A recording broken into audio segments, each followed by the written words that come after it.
Welcome to Boiling Point, the podcast to motivate ever-evolving entrepreneurs and forward-thinking movement pioneers. Our hosts, filmmaker Greg Hemmings and executive coach Dave Vale, are turning up the heat in the world's business communities. Our interviews with entrepreneurs, thought leaders, and movement makers are raising the temperature of inspiration. Live from the hottest studio in this quadrant of the universe, here are Dave and Greg. Dave, my left arm hurts today, and it was feeling totally fine last night. And at around 1 in the morning, I woke up with fluish feeling ache around my whole body. Okay. That's the end of the riddle. What did I do yesterday? You were sailing. I wish. I got my vaccine. Which one? Yeah. Which one did you get? I got Pfizer. So did I. But I'm feeling it. I'm feeling it in the arm today. And the segue, the famous Greg Hemmings segue, is that our guest is also feeling some pain today because he had not a pickleball injury, but rather a spikeball injury. And I just feel it'll be a fun morning to all of our listeners who are opening up their spikeball kits at the cottage to hear from our guest, Glen Hicks, about ways to avoid such damages. Glen, welcome to the Boiling Point. Thank you. So my number one tip is don't play your 18-year-old daughter and her boyfriend as competitors. Yeah, that's kind of my biggest tip there. So it's myself and a buddy who's 6 days older than I am, Jerry Carr, you might know him. Anyways, we played them and anyways, we lost. Suffice to say, we lost big time. and you got injured. It's just interesting that we're living. This is another nice segue, actually, Glenn, because we're living in an age where, an age that we're in, like between mid-40s and mid-50s, whatever our ages are in that area. In that range, yeah. Where we got to protect ourselves. We got to watch our health. Yeah. We got to avoid injury, because some of us. Our guest, very much included, Glenn, has figured out how to really live life to the max by finding complete career independence through the digital networks that exist.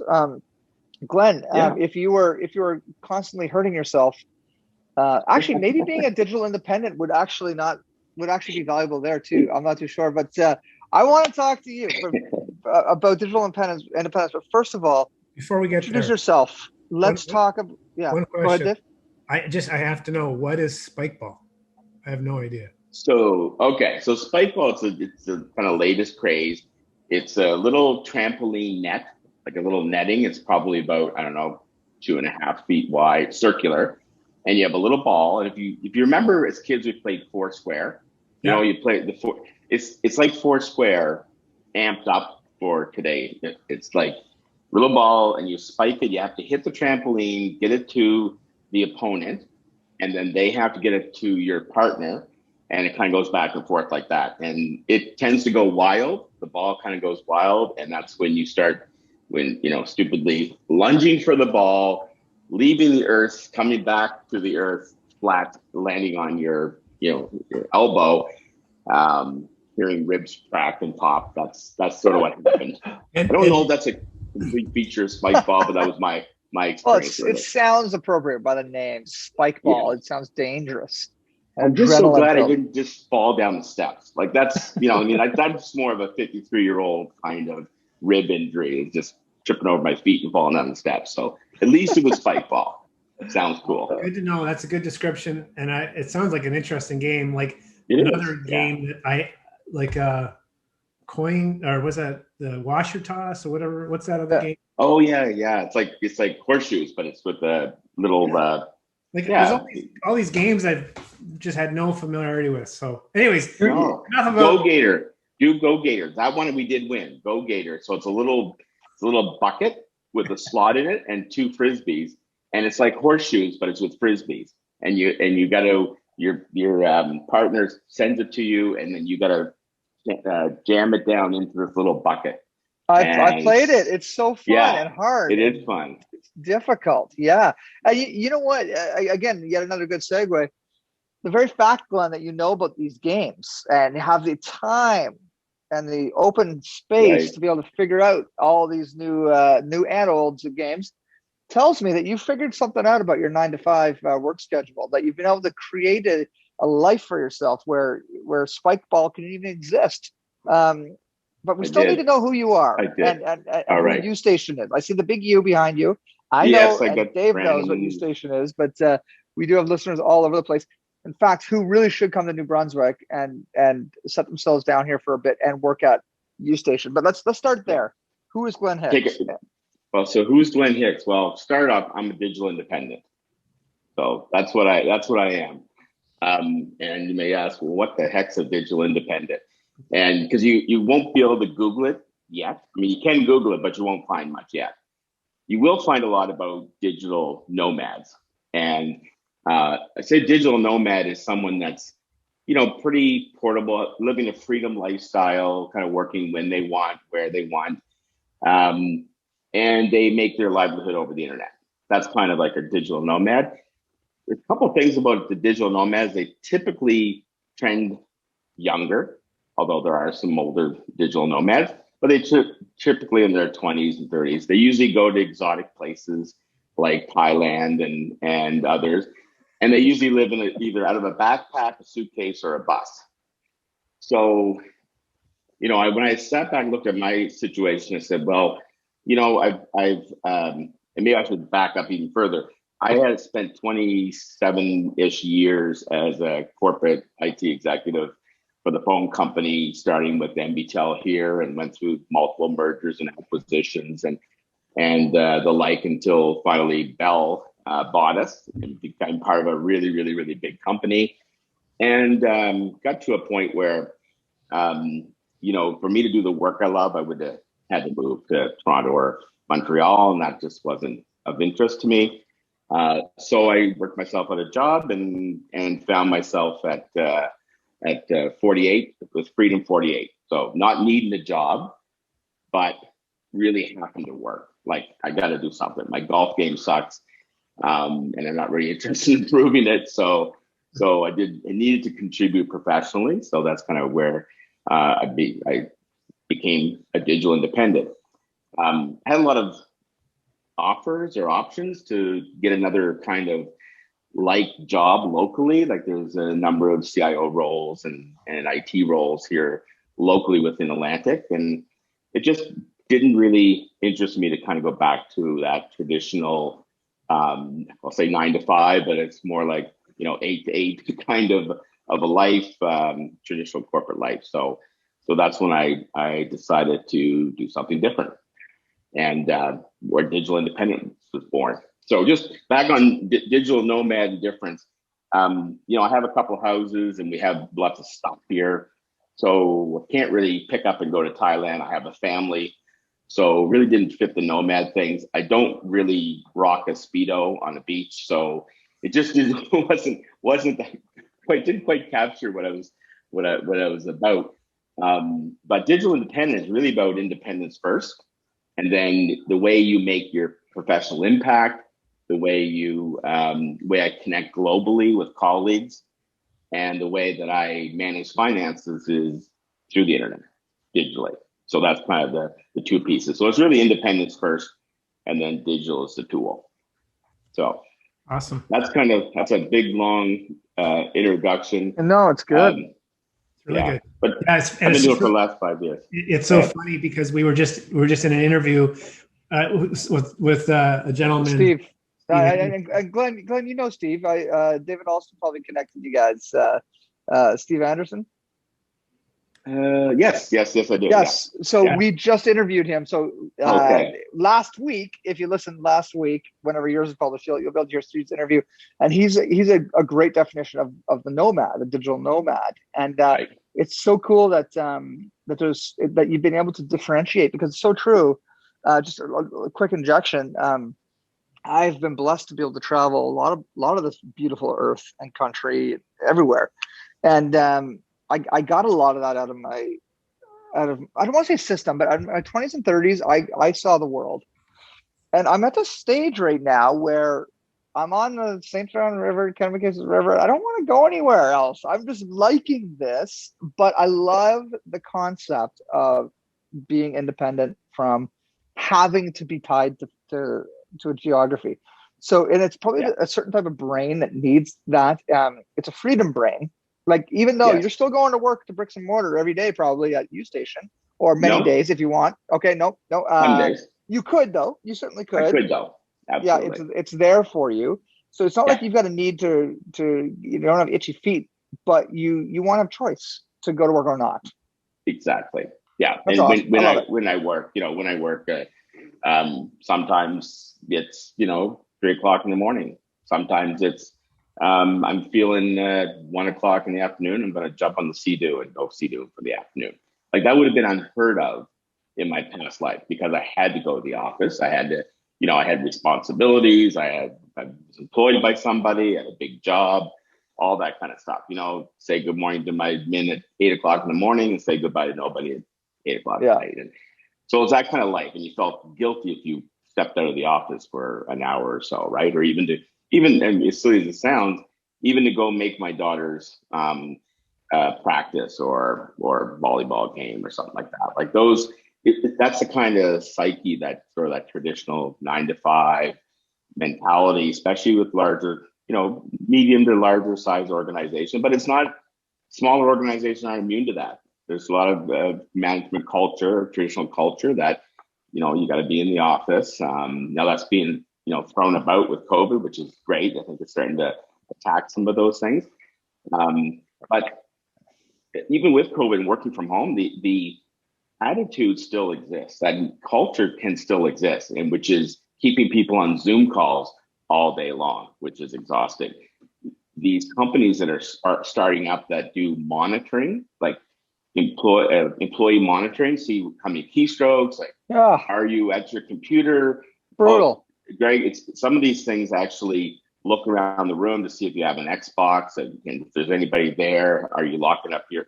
So these management oversight for remote workers, all those companies should be just destroyed, right? In my opinion. Absolutely. But it's trying to recreate that traditional office life in a work from home remote scenario, right? So that's kind of the big change for me, is getting out of that traditional office mindset that I had for so long to one of complete freedom.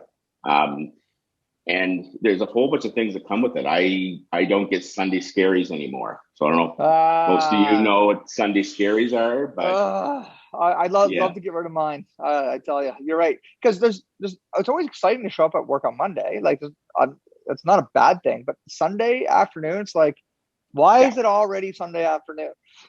Yes. Yeah. And then you start, you left with your hair on fire on Friday, and because it's TGIF, and then Sunday comes and it's like, oh my God, those 3 meetings I have in the morning, or the emails I didn't get to, the inbox, all that kind of stuff. I haven't had them in 5 years. And I'm still contributing professionally. I've done a number of consulting gigs. I've started a business. It does have a brick and mortar component to it, which is U Station. So it's a support company for digital independence and remote workers and independence. So we have a beautiful location here, and we're adding more locations and options and spaces for people to use.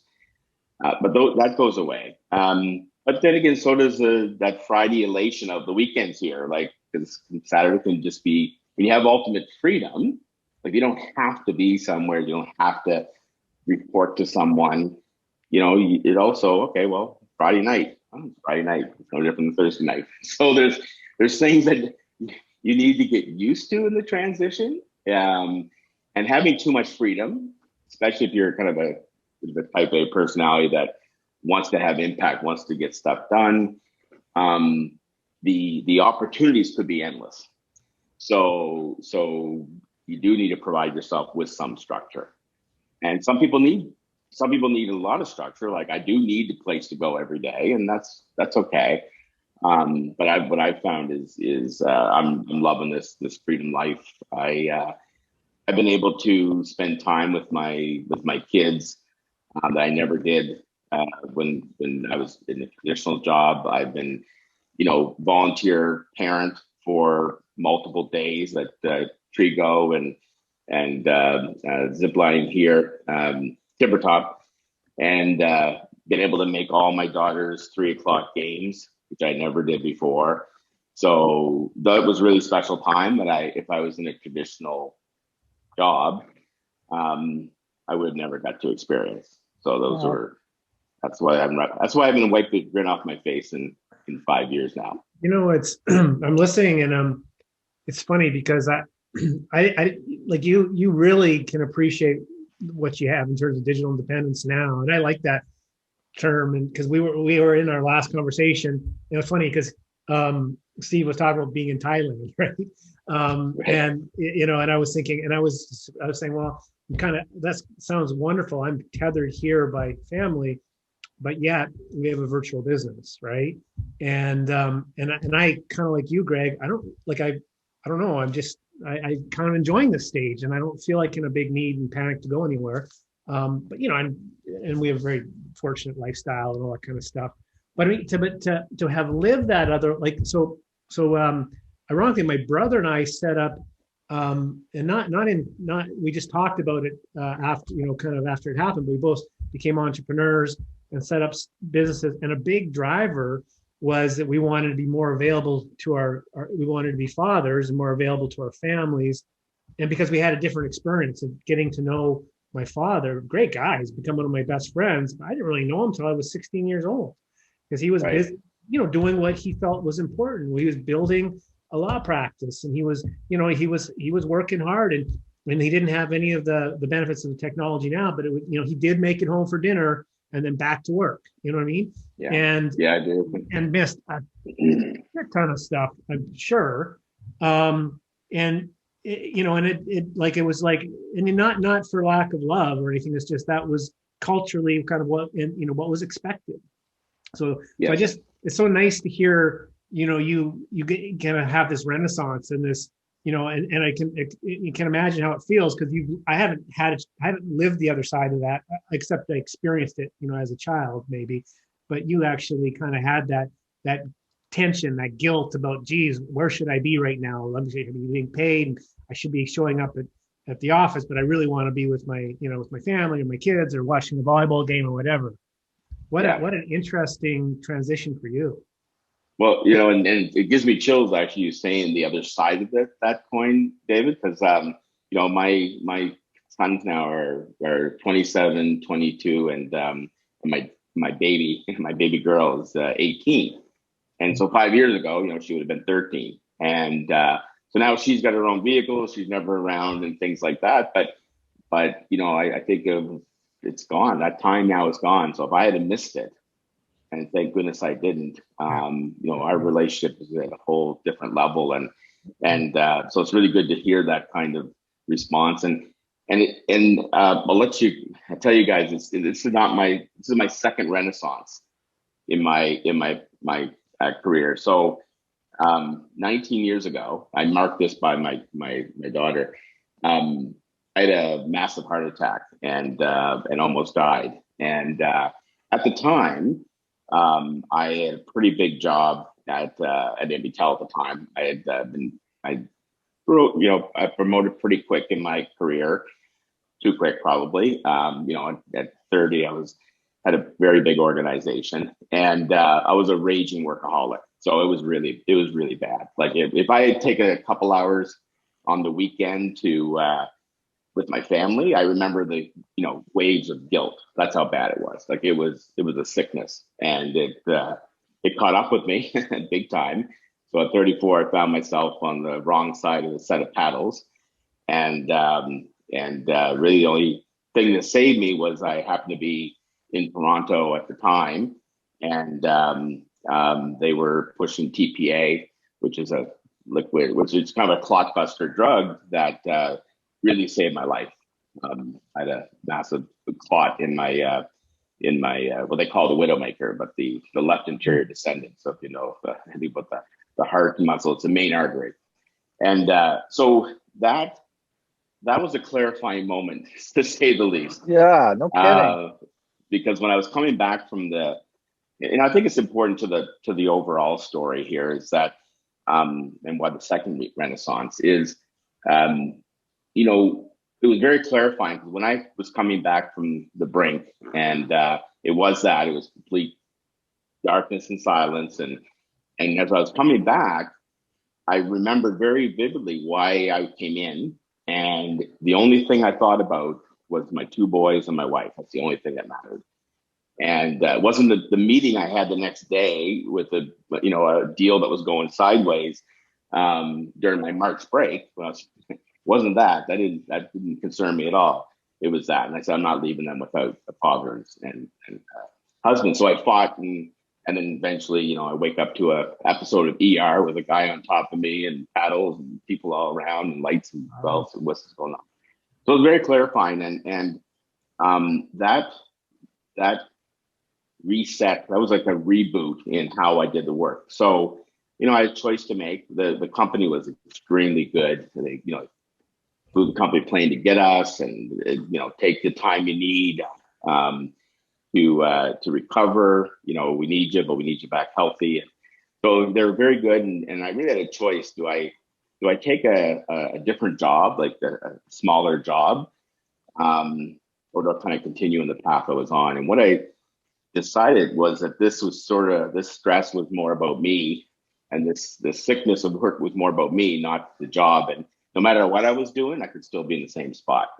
So I ended up taking subsequently larger jobs, but I actually did it much different. So all the books that I had on my bookshelf, you know, 7 Habits and leadership books and Simon and like, I actually read them and did the work, because I couldn't physically do otherwise. So I had to get more of a 9 to 5-ish job, more of a 9 to 5-ish role, hold people accountable, set clear objectives and goals, and trust people do their job, and not do it for them or try to do it for them or think that I'm the center of the universe. All those things, and it worked. You know, our department exceeded expectations. I think the second year I was back from my heart attack, and it wasn't anything I did other than get out of the way and do things and lead differently. And I voraciously protected my weekends. I was able to turn things off at night, which I never could before. I was able to turn it off, and then just go back at the morning and say, look, there's worse things than getting fired, and dying is one of them. So you know, that kind of mentality, and it was a great ride. A year later, my daughter was born, so that was kind of a nice gift. So she's very special, and that's how I marked the timing.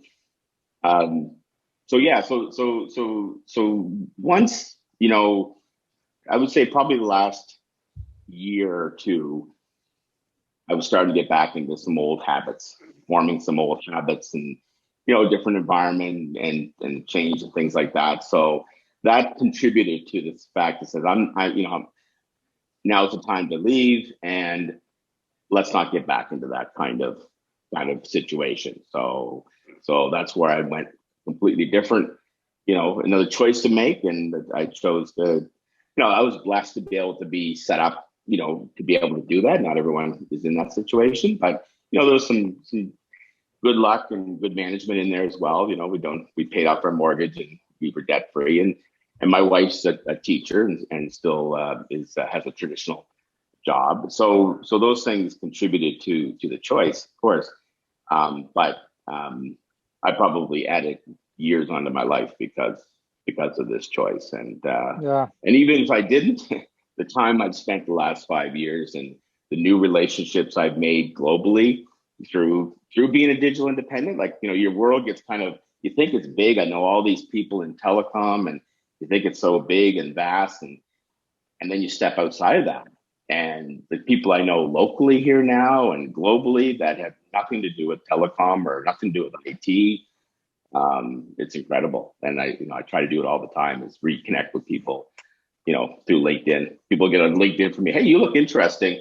Your job title is good. You want to chat for a coffee? And then, it goes from there. So, and I have the time and space to do that. Well, Glen, this is excellent. It's very motivating, inspiring to me watching your journey. I haven't been able to dig deep into your community yet, but you've got a book in the works, and a community. We're coming close to the end of our time here, but I want to make sure you have an opportunity to kind of explain what's next. How do other people jump into this with you? Yeah, well, so I love the life. I want to sing the benefits. My oldest son is living as a digital independent, so he doesn't have a traditional job. He's a cartoonist and a writer. Glen Hicks Comics just came out with a couple of books himself, the Manatee book. I'll put a plug there. I've started a community called digitalindependent.life. And it's amazing once you start searching how many people are out there at different stages of their life that have embraced this. And I want to build a community, because it can be a little lonely too. If you're used to an organization, it's great for freedom, but it's nice to be connected to people like-minded. So Digital Independent Life. I am writing I'm writing a book. I've got some help from a digital independent out of Teddy Kodiak, Terry McMacken, who's an amazing ghostwriter. And it's called Rewired, Not Retired, Living or Embracing Life as a Digital Independent. So it's just sort of my reflections on the last 5 years. I'm by no means an expert, but it's just, a few things to think about, the emotional side of the transition, some practical things about how to support and structure yourself and financially and that kind of stuff. So, what's interesting?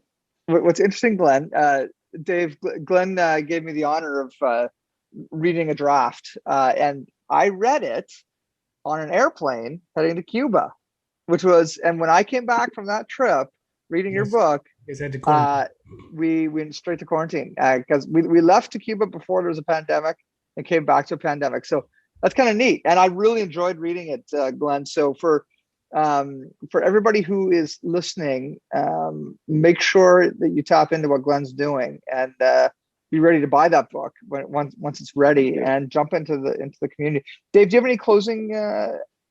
No, I just Glen, and thanks for sharing your story. I mean, what a perspective, in the first Renaissance, as you call it, incredible, and and neat to hear the transformation that started to occur, because I work with and have become very good friends with some heart surgeons, and they talk about the people that hit the brink and then swear off everything, and then they see them 5 years later and they've gone back to that lifestyle. So even you just almost creating that I think it seems like you're creating accountability for yourself, right? Like to say, even in this conversation, I felt myself creeping back. Like that's like what human being can't relate to that, right? So I just appreciate that. I think that's important. And then the other thing I was thinking is you bring it up, and we are, the three of us, I think we are very lucky to have these choices. And we are. I feel bad for people that, don't have that choice, for a variety of reasons, but there's so many that don't feel like they have a choice at the same time. And I think they really benefit from that. Or if you maybe don't have the choice right now, but you can inch closer to making that choice. I mean, I just hope people can do that, because it's that concept feels right for me. It feels like how I've been living. And I think, right, I feel personally, my success is when I see my kids and I'm like, hey guys, do you want to go in the yard and do such and such? And they're like, nah, Dad, we hung out with y'all yesterday. Like, we're fine, we're good. Right. I'm like, I know on one part I could feel like, just kind of bummed out. But the other thing was like, I'm around so much that they don't feel the same need. Because I was like, at first I was like, you guys, I remember playing hockey with my dad once. You know, it's like, how cool is that? That's an amazing. we're gonna go out and play, and you're gonna love it. Damn it! Right, because that's our time. We have a This is schedule. our That's time. No, but it's so ubiquitous in a way. And I mean, I say that, and I feel very fortunate. I'm not. But that's been an indication I've learned, and I learned that a number of years ago, which is, we built a lifestyle and a home around a business to do exactly what you're describing so eloquently. So I look forward to the book. So sorry, that's a long wrap up, but really, looking forward to getting to know you better, Glenn.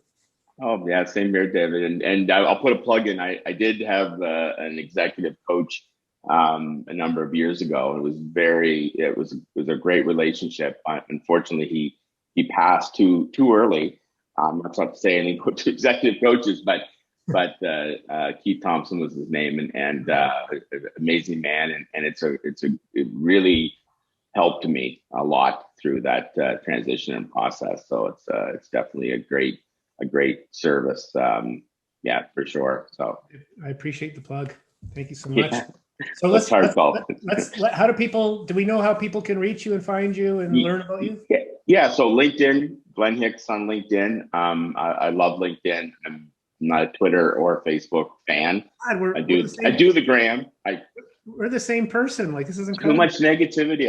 I can't, and too much anonymity. So anyways, I'm not a Jeff Roach, my business partner, loves Twitter, but it's not my thing. Anyways, so LinkedIn, I love connecting with people on LinkedIn.